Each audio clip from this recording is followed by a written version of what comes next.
It's the Fifth Round Podcast here. It's Ian Ford. It's Brian France. It's the closer, Brian Mariano. Now, guys, we were at UFC Fight Night on Friday night in Albany. It was unbelievable. We sat second and third row watching from the octagon. We were so close. It was unbelievable. What was your views as we were there Friday night? All the people we met. What a great time that was. Ian, you got some pictures. Yes, sir. Who were those pictures with, man? I saw you just running over there grabbing pictures. Well, I got to talk to Big John McCarthy and get a picture with him, Nice. which was excellent. Myself and Brian both got a picture with Glover Teixeira, which is pretty awesome. We got to talk to Frankie Perez. We got to talk to John Vellante, a couple other fighters. It was a good time. Got to do a lot of good times with John Vellante. That was fun. Yes, that was a good time. Yes, it was. We'll get into that in a little bit later. Let's get into the actual fights, guys. This was a great night just to be a part of because it was the first time that the UFC was in Albany, and it really was one of those times where we had to gauge how popular this really could be in the Albany area. Now, being in the media in Albany, we were kind of expecting, this to kind of take off a little bit, maybe to see 10 to 12,000 people want to come out and say, yes, UFC's here, we're going to support them, let's go. And we sold 6,200 tickets. Your thoughts on that? I'm not all that surprised. One, because the card didn't carry any gigantic name value on it.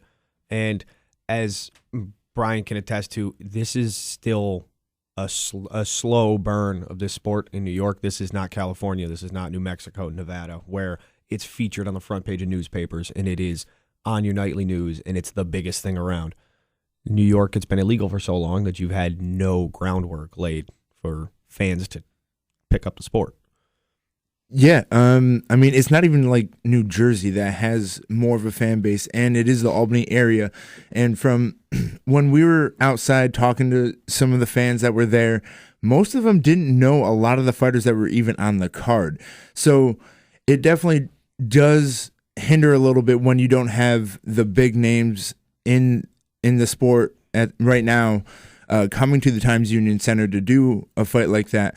But I still think 6,200 people. The place looked pretty packed for having that many people. Yeah, they filled the bottom level. That was good, and especially the atmosphere down where we were was electric. It was awesome. More importantly to me, the crowd was into it. The crowd that was there was really into it, and it was chanting, cheering. They were active. It wasn't like some of the cards we've seen before, where you got crickets in the background. So let's jump to the main event because that was the one fight that for parts of it was kind of a snooze fest in the beginning, but Derek Lewis takes down Shamil Abdurakhimov, and it really was one of those fights where Derek Lewis was on the ropes or on the fence, whichever you want to put it, for most of the fight, Ian. What was your thoughts on how exactly this fight panned out? It looked to me like he was nervous and he was trying to make something big happen right away, and I said this a couple of weeks ago on this podcast. He's not the most technically sound guy in the world.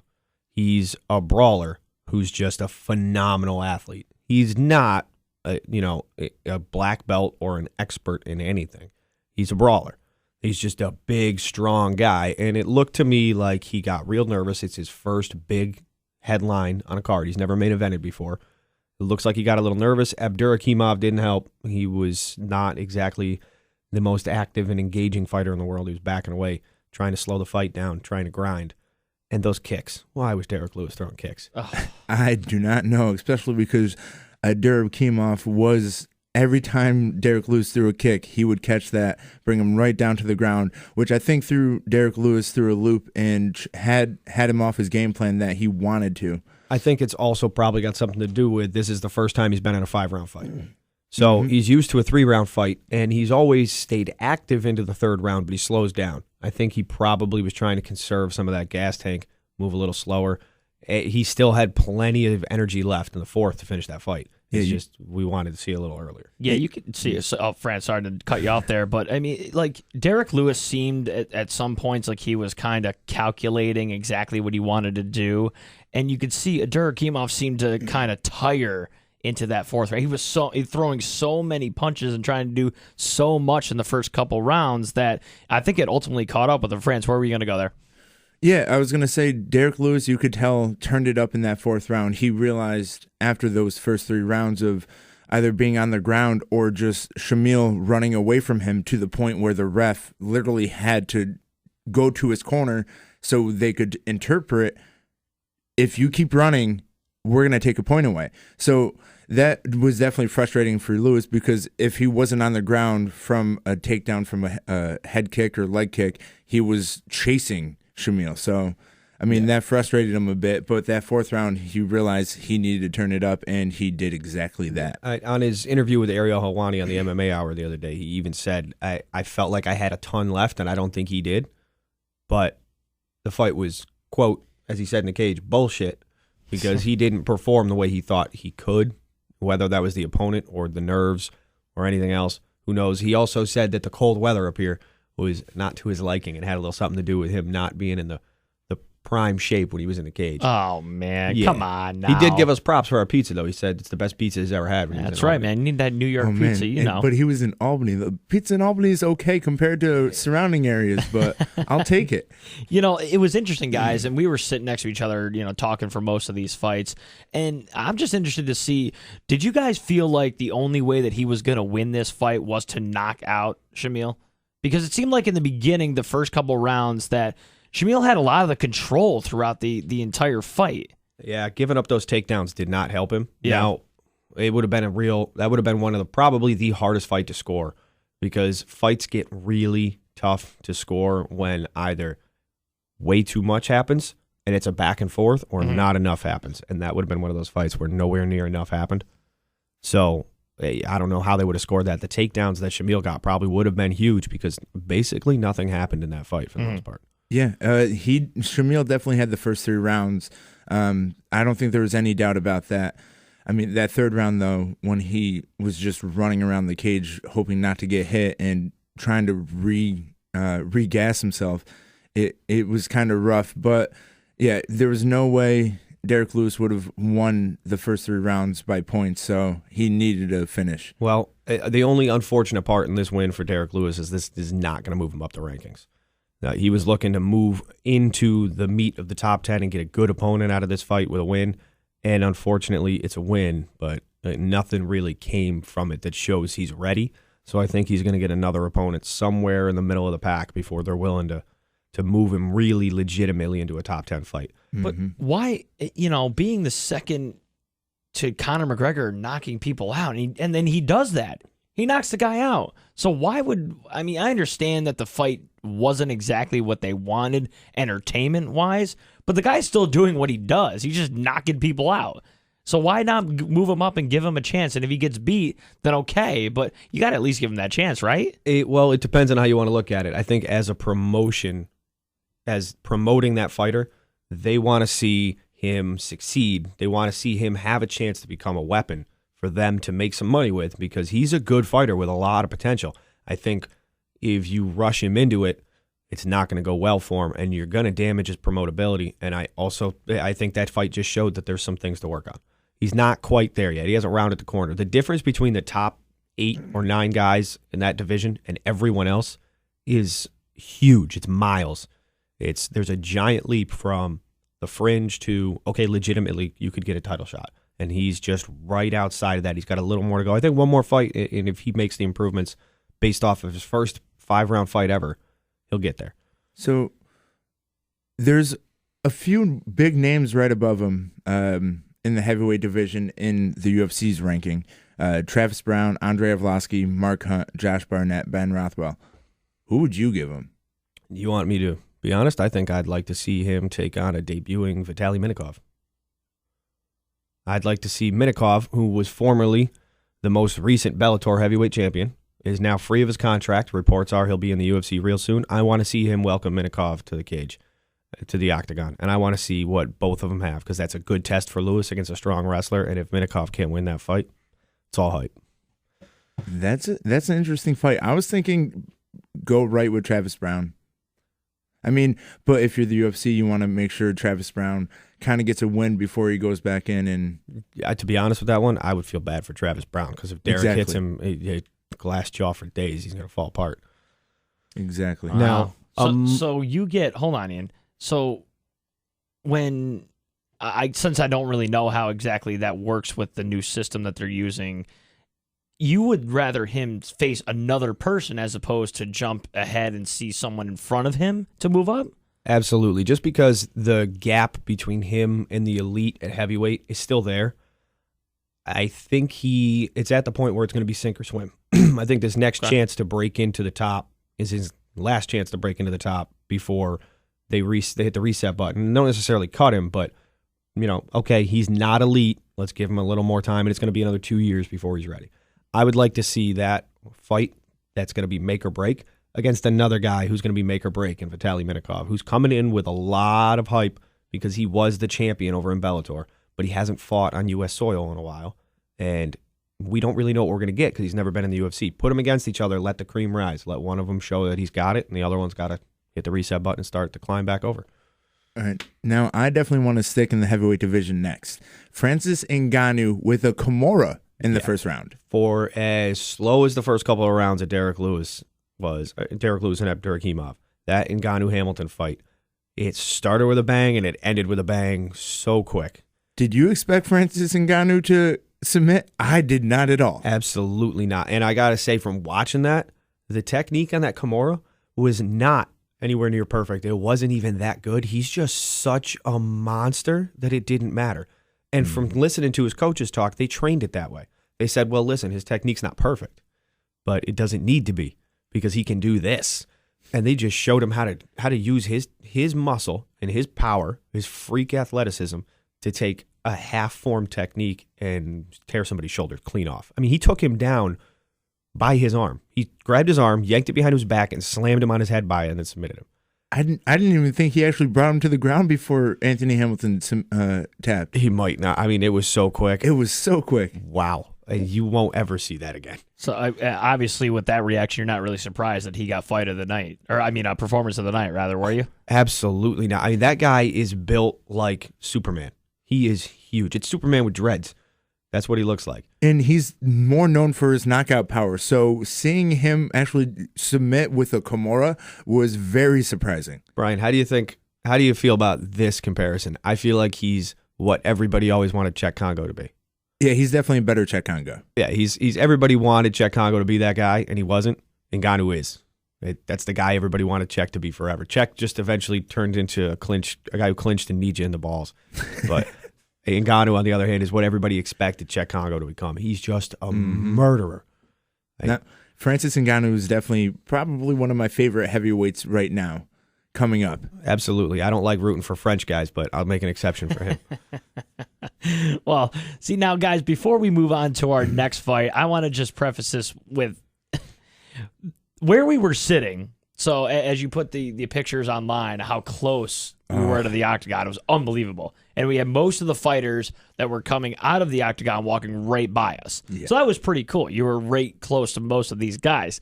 Now, the real story came right before the main card started. Oh, yeah. Because when we were sitting there and we're just kind of BSing back and forth, and then all of a sudden this group of people come over and sit right next to me, and they're just BSing, talking, and he's like, yeah, my buddy's about to fight. So we all look at him like, oh, sure, who's your buddy? Oh, it's John Vellante. Say, what? Yeah, and immediately I'm going, okay, yeah, whatever. Yeah. Your buddy. It ends up, no, he was in the wedding party for this guy. Both the two groups, he was both in their wedding parties. So it was one of those where, like, he's freaking out, he's nervous, of course. Then we see the result of Vellante's fight. He comes over, gives them a big bear hug. We're right next to it, get to witness all of this. Anybody watched the fight on UFC Fight Pass or goes back and watches it, he's the weird guy jumping over the barricade and hugging the crap out of a sweaty John Vellante as soon as the fight's over. Yeah, we look behind him and we're just like, this guy, he warns the group in front of you guys in the front row. Like, hey, listen, by the way, if he wins, this is going to happen. I'm jumping over right in front of you, just letting you know. And he's like, if they lose, I'm going to knock all of you out in the front row. So, So, make a long story short, that happens. Vellante wins, and we end up going out to the party with Vellante and all of his people. We get into the VIP section at City Beer Hall. Oh, it was pretty nice. VIP the whole night, boys. Velvet rope, bottle service. Oh man, it was Yeah, sweet. We had all these big guys around us. We're some of the smaller guys in the group, and we're somehow the bouncers for VIP. Yeah, that was awful. I'm the smallest guy in the room, and I'm like sitting here deciding who's coming into Volante's party. I'm like, this is an awful idea. And we don't even know all their people. They're No. like, all right, I had we're no just gonna come idea. in. But there was some pretty cool people there, man. You had That whole group was fantastic. Yeah. him, it was. his trainer, and then obviously we ended up missing. Who was it that Chris we got? Weidman, Chris Weidman showed Aljamain up after. Sterling, and Ally and Quinta. Yeah, dude. If my fiance could hold her liquor, we might have hung out a little longer. But We won't trash your fiance on the podcast. though. Hey, she's the one who helped get us into the VIP. That's This true. is true. That is true. She knew what she was She also- doing. But as we also helped ruin my bathroom floor later that night. anyway, we'll go back to the actual fight here. Volante, it was unbelievable because my question to you guys after the first round was, why the heck is this fight still going on? No, absolutely. Well, Volante has got this style where he likes to take two to give one, and it's just his striking defense is not the most technical. He just takes shots, but God, can he take a punch. He was literally stumbling around that cage at one point and still throwing haymakers. And the thing that really got me was you could tell he hurt his opponent's knee. Twice. Yeah, A few badly. times. By the way, he ended up tearing something. I didn't get the exact specifics because it was a translated article out of Russian, but he's hurt. He was hurt badly, and Volante didn't even take advantage of it until late in the third. Second. Second. Well, half the time we were sitting there and we're all yelling and screaming, obviously, with all of his buddies near us. And how many times did I hear both of you yell, just use the kicks? The entire time we're just telling him to do this. And ultimately, when he went to it in the second round, it worked. Absolutely. You could see he checked a leg kick from his opponent. Early on. And he started stumbling. He didn't even come down on the leg right. You could tell something was wrong. You could see Safarov wincing a few times where he stopped in the middle of the first round holding that knee, and John's like, I don't know what to do. And then when he realized what was going on, he started going after him, and he knocked him down, I think, 3 times in that first round. Yep. No, I have, let's see if I look at it here. This round, the second round was one. All he needed was the one in the second. Yeah. Yep. The first round was 2. Two of them, yep. Oh, it seemed like there was more than that. Yeah, but it almost, well, it also depends on what they call a knockdown per se, yeah. you know. If you punch him in the face and he falls down, okay, fine. But this fight was well-deserving of Fight of the Night. Am I wrong? I mean, it clearly was one of the most exciting fights of the night. It was really exciting to me. It wasn't the most exciting fight of the night. I thought that probably should have gone to the Frankie Perez fight, but I can't argue it either. I would have gone with the Shane Burgos fight was great, too. That fight, all 3 rounds, just battling back and That's forth. the thing. As much as there weren't a lot of finishes on this card, I could have picked 4 or 5 fights where I could have said, all right, that's close. If that's not Fight of the Night, that's right there. It was an action. Really a good amount of good fights in that card. Now, before we move on, I didn't mean to cut you off there, but we had a lot of stories that happened there that night. So we were sitting there talking, and all of a sudden one of our buddies, John, was like, hey, guys, it looks like there's this guy fought, like sitting right behind us. So I'm like, Ian France, who is that? And you guys go, oh, my God, dude, it's Frankie Perez. oh, you want to talk about embarrassing? I got to go say hi to Frankie Perez when he's sitting with all his friends who know that I was rooting against him the entire fight, screaming for the other guy. But Frankie's a good dude, man, because we sat there and talked to him. We're hopefully going to get him on the podcast one of these days. He was a cool dude, man. Oh, he was. Yeah, he seemed really nice. I mean, of course, he's going to be down and out after that loss, especially because he looked really good, except for when he was getting taken down. When Diakese. He's a great takedown artist. And he took the second round. He easily took the second round. He did. He took him down and took that second round. He played Diakese's game and flipped it on him. Yeah, he fought an undefeated fighter who it just happened to be really good where he wasn't. It wasn't a good style matchup. But at his level and at his age, all that is just a lesson. All right, I got to work on something. This isn't boxing where you make it to 33-0. Conor McGregor's lost a couple fights in his career, and he's still amazing. This is a good learning experience for him to know, all right, that's one of these things I got to fix. And I think he'll come back and he'll be fine. The last fight on that card that I think is going to be the most important for implications down the road is the Corey Anderson fight.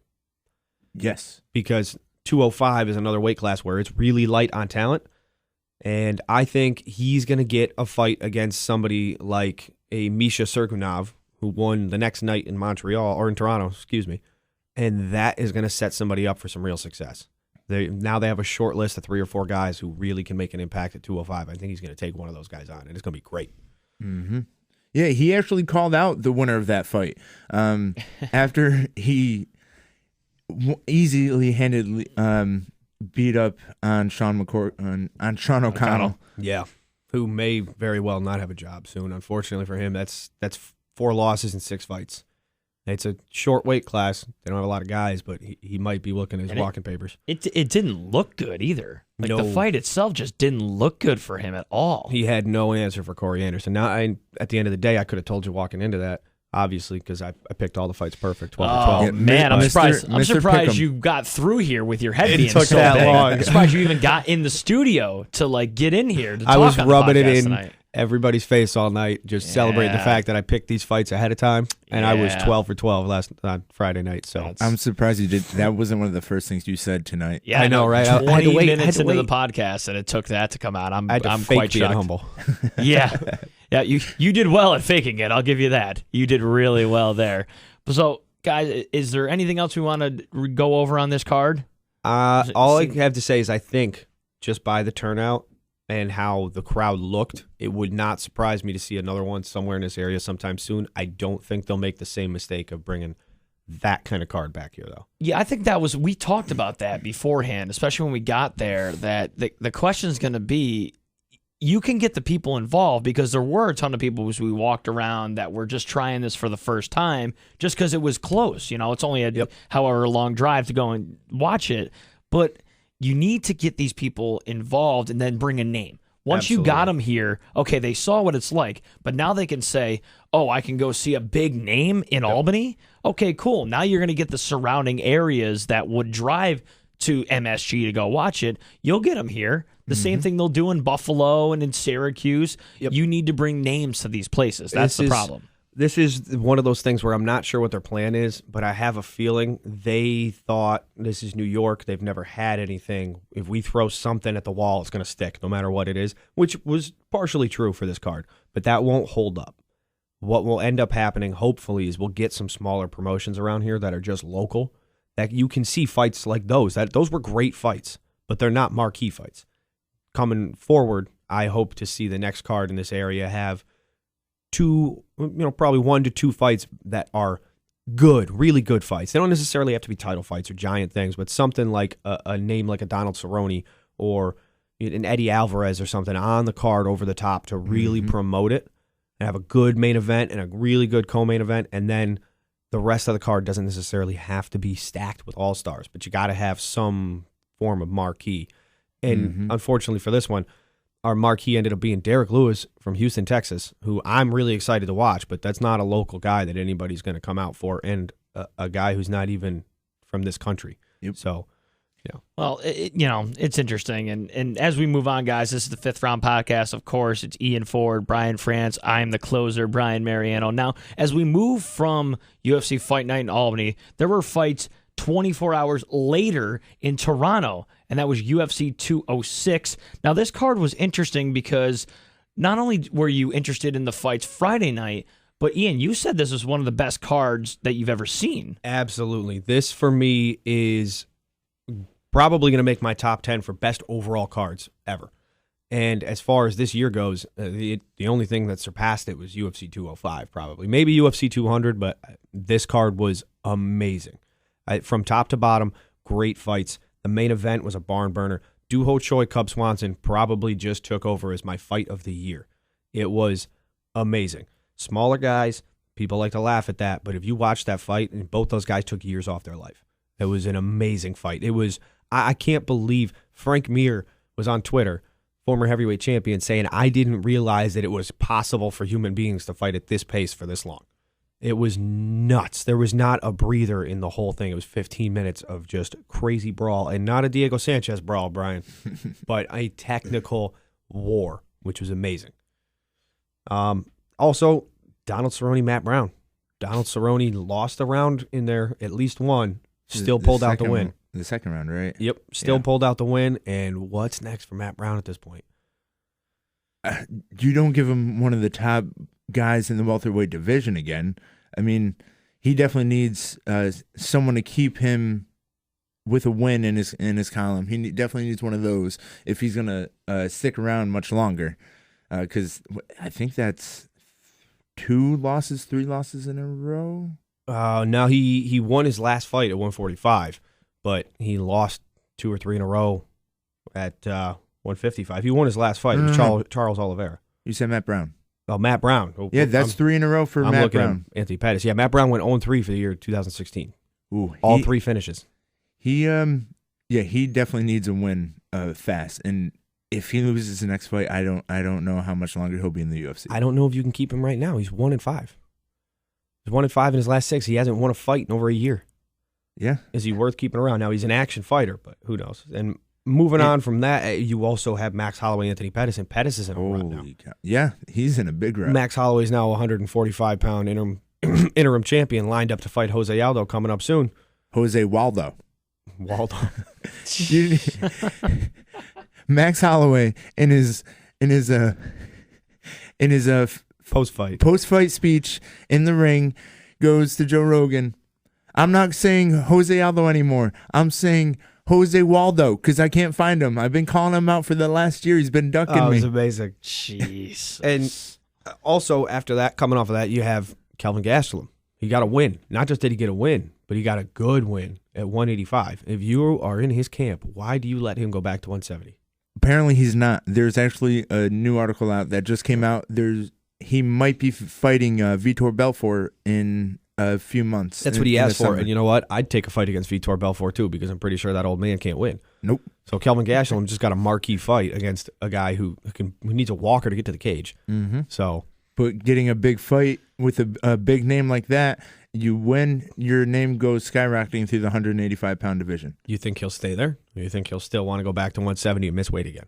I hope he doesn't go back to 170. He looked good against Tim Kennedy at 185, so why not stay there? I never really got my chance to go off on that guy, but it makes me sick when fighters miss weight, and it really makes me sick when you miss by more than 10 pounds. Or you miss so bad you don't even want to show up and actually miss. And then you want to go back down there right after you fight at 185. He's eating enchiladas 3 days before he has to weigh in. He's going, Mexican dinner night, posted it on the internet, and just gorging himself on basically Taco Bell, but fattier. Mm-hmm. And give me a break. You're a pro. Act like it. Don't act like a school child.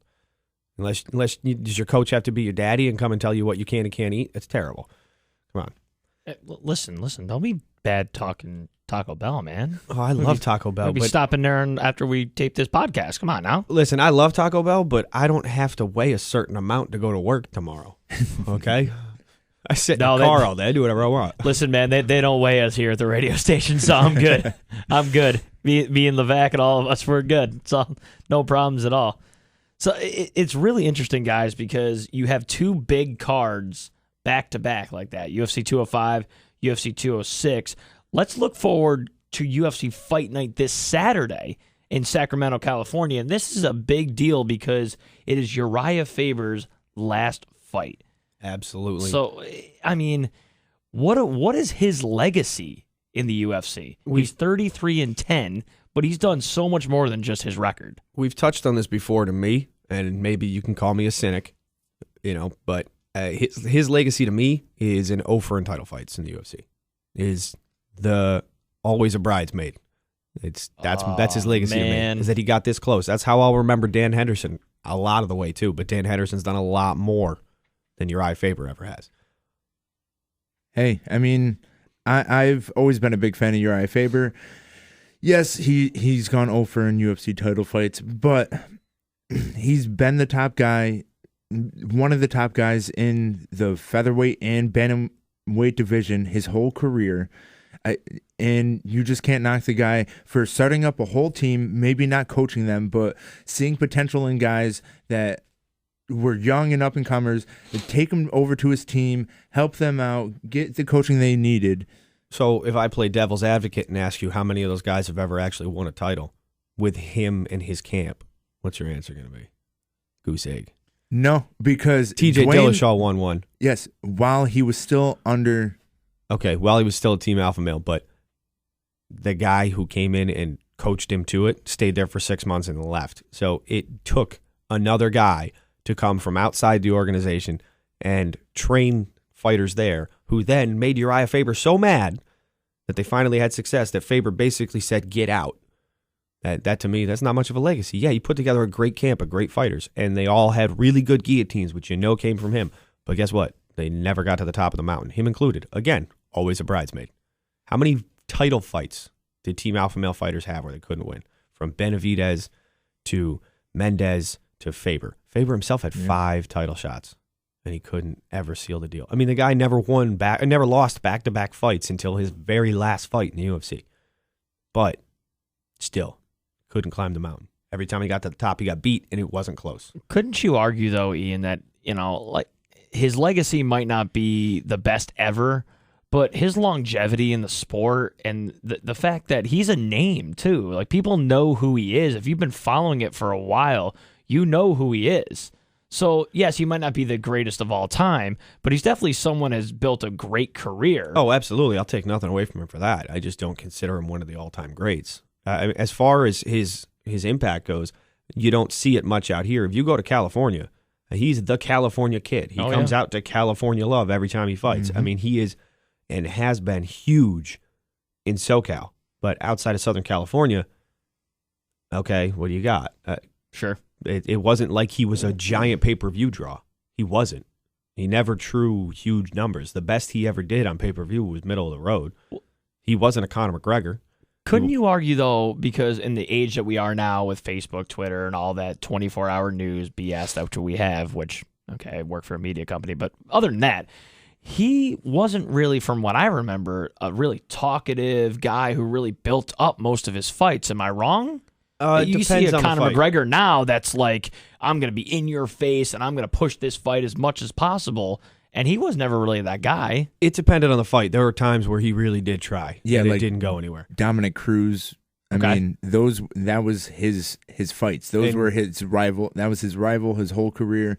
The one person he would talk as much crap about as he possibly could. And as their careers go on, you see that the promotion for that fight had a lot more to do with Cruz than it did with Faber. If you paid attention to the trash talk with Cody Garbrandt, that's amazing. I mean, Dominic Cruz is just crushing him. But I also do think, I'll give him credit, I think it hurt his career that his main rival, his foil, Dominic Cruz, was out of the sport for so long. Yeah. I think that hurt him a lot. But at the same time, I will always respect Uriah Faber for the work he did, and I will always say that guy is an amazing fighter that should never be forgotten, but I won't throw the legend, Hall of Famer, or all-time great tag anywhere near him, because I just don't think he is. I won't say all-time great, but I can say Hall of Famer. We've argued this before. I just don't see it. I don't see it. It's not there. He never drew the big numbers for fans outside of his home state, and he never got to the top of the mountain. He couldn't win a title.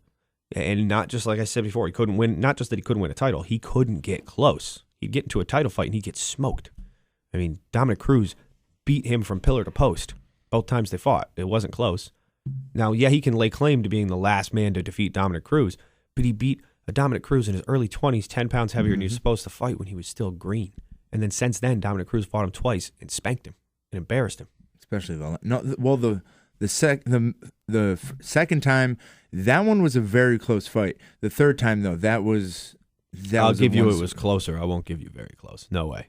No, when we watched that fight, we both were. Because I hated Cruz. I thought Faber had that. Nah. Faber's problem is, and we talked about this before, he never got to put the technique together with his athleticism, because as he got older and the technique got better, his body started, and it's not that I'm not saying his body's broken and he can't fight, but he doesn't have the speed and the reflexes and the fast twitch fibers anymore that he would have needed, especially at a weight class that low. No, and that's why he's finally realizing that, and he's calling it a quits after this fight. If you want to give him anything, the lower the weight class, generally, the shorter the career. Mm-hmm. And he's probably had more longevity than anybody down there. So, we'll segue right from that into the headline of the card. Uriah Faber's teammate. Paige Van Zant's taking on the karate hottie Michelle Waterson. That's going to be a great fight. You've got the former competitor on the Dancing with the Stars up against one of my favorite female fighters of all time, Michelle Waterson. Waterson's been out for a while. Mm-hmm. Entirely different styles. Where do you think that one's going to go? Do you think Van Zant's going to be able to grind her way to the win, or do you think Waterson's going to be able to kick her face off?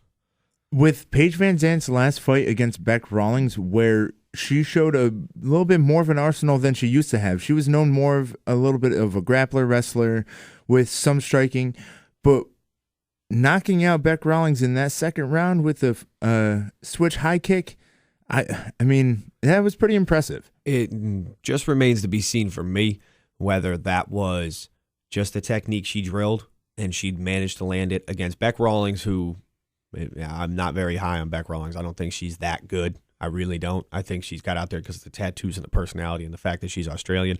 I don't think she's top 10.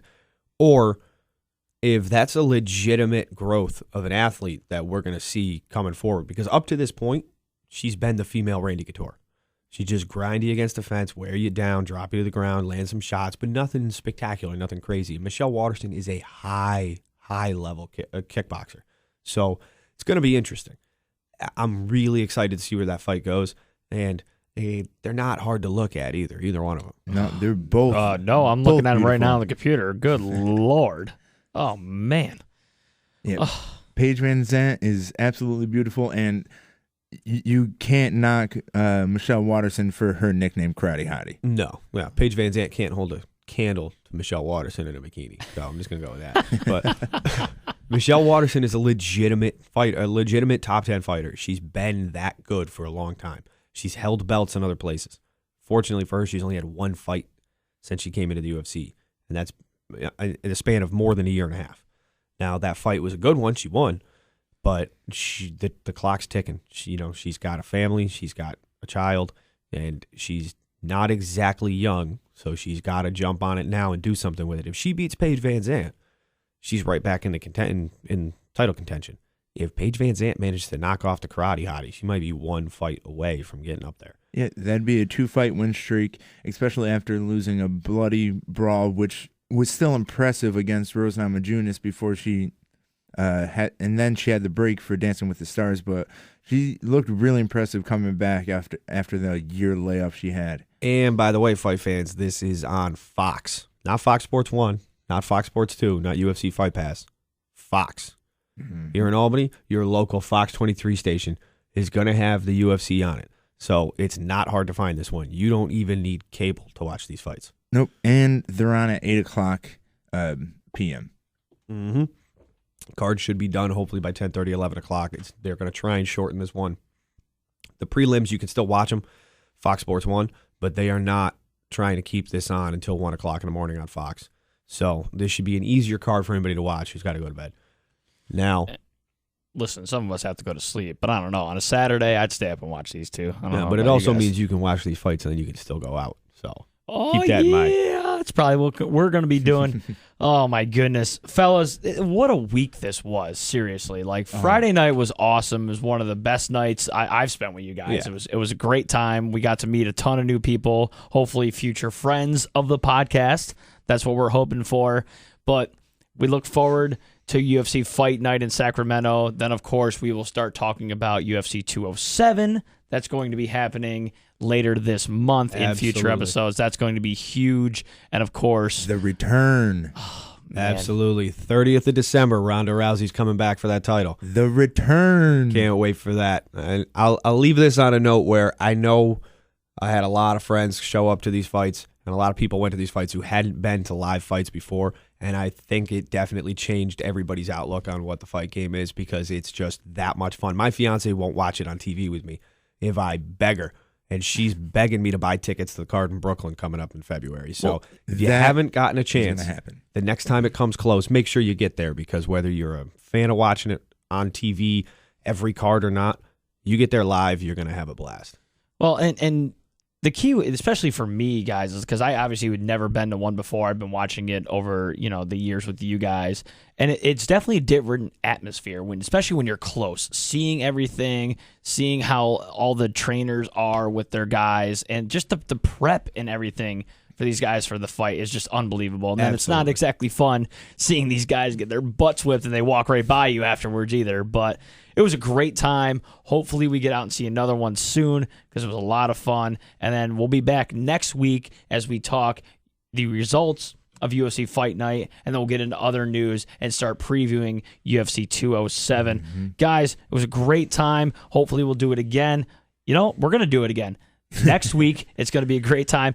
Actually, you know what we should do, France, since you are the man at all of our social media stuff, if any of the listeners out there, if you have any issues or any things that you want to talk about on the podcast, if you want to tell Ian that he's an idiot and Uriah Faber should definitely be in the Hall of Fame, throw that up on the Facebook page. As you guys listen to this, go after Ian, tell him he's an idiot and that Uriah Faber belongs in the Hall of Fame. Or if you want to hear certain things that we don't talk about on a weekly basis, let us know. This is something for you guys. And France, you can tell them all that because you're the one that runs all the social media, baby. Yes, first off, I do want to thank everyone that's liked our Facebook page and followed us on Twitter and everything else. We finally hit 100 likes this past weekend. Hello. So that is fantastic.